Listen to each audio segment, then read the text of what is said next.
Chair now recognizes, because the committee's about waste, fraud, abuse, and mismanagement. This is a hearing about And policy. you exemplify it well, Mr. Chairman. I concede that. So this is a hearing about substantive policy. If you want to defend the policies of the current administration, if you want to talk about Kamala Harris's agenda, her policy positions, please do so, because we're not very clear what they are. Chair now recognizes Mr. Fry from South Carolina. Thank you, Mr. Chairman. That's actually a great segue. When you fail your classes in school, you don't graduate, right? This is tale as old as time. For the past 4 years, Kamala Harris and Joe Biden have repeatedly failed the American people. So let's look at the report card. On the border, fail. Unleashing American energy, failing again. Growing our economy, fail again. Support American values, fail. The top leaders of the United States have consistently failed the American people. But it doesn't have to be this way. Let's start at the border, the first one. Under the Biden-Harris administration, we've seen 8.5 illegal encounters at our southern border, more than 10 across the board, 1.9 million gotaways. Drugs are coming across our border in record numbers. Over 500,000 pounds of meth have come across our border, 250,000 pounds of cocaine, 56,000 pounds of fentanyl, and these drugs are killing our kids every single day. On the first day of office, Biden and Harris issued 100 executive orders to reduce our border security. They've gaslit the American people about the seriousness of the border crisis. In fact, the ranking member of the House Judiciary Committee says that we were imagining a border crisis. They ended the Remain in Mexico policy. They stopped construction of the border wall. They established unlawful categorical parole programs. Kamala Harris even was deemed the border czar, but it took her 90 days to even visit the border after entering office. We've seen Americans killed by illegal aliens. We had a hearing on that in the House Judiciary Committee just last week. They forced children to vacate their schools and remote learn to make room for migrant shelters. And they've let terrorists in record numbers into the interior of this country. Next, let's talk about energy.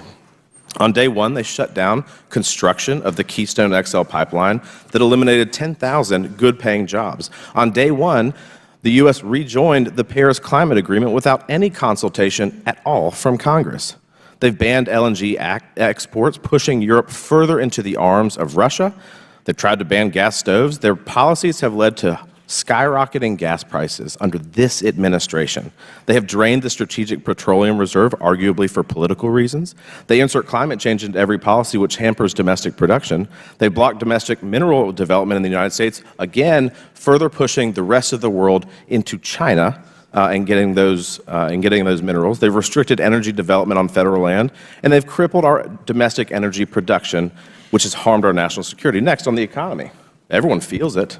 The only people that seem to be surprised are the ones on the other side of the aisle, but everyone's getting pinched. Overall, prices are up 20%. Inflation has outpaced wages for 26 straight months. The monthly mortgage payment for a median-priced new home has increased by $1,038.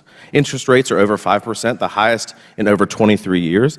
Average weekly earnings, by the way, for employees have decreased in that same time, 4.5%. Credit card interest rates are at the highest level they've been in nearly 3 decades, and over a third of families paid a late fee in the last year.